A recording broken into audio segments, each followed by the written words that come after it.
Сәлем достар, қалдарыңыз қалай? Бүгін сіздермен сырникидің рецептімен бөлісетін боламын.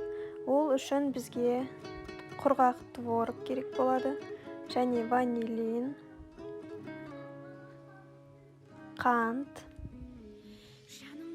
және бір дана жұмыртқа. Барлығының мөлшерін постқа жазбаша түрде қалдыратын боламын.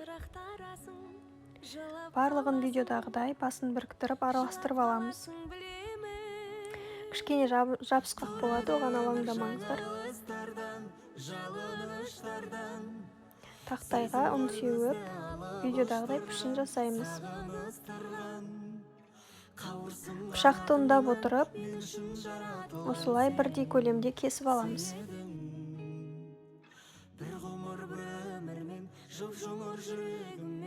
Видеодағыдай стақан мен пышақтың көмегімен осылай дөңгелетіп, бірдей пішінде дөңгелек етіп аламыз.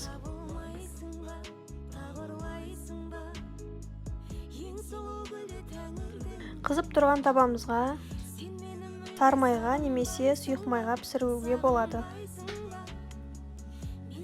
Екі жағын аударып отырып, әрқайсысын 4-5 минуттан пісіріп аламыз. Жай отта.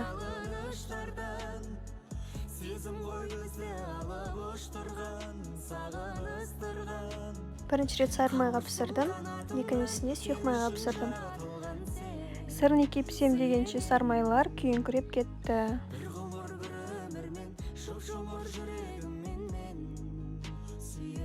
Сұйық майға пісіргенім тап-таза болып пісті. Екеуінің дәмінде ешқандай аса айырмашылық байқамадым, бірақ сармайға пісіргеннің сырты қоқым болып қалды.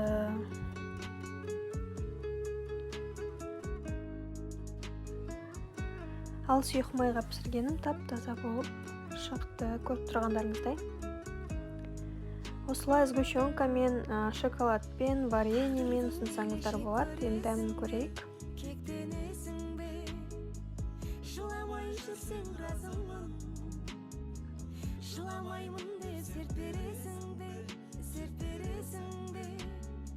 Өте жұмсақ, воздушный болып шықты.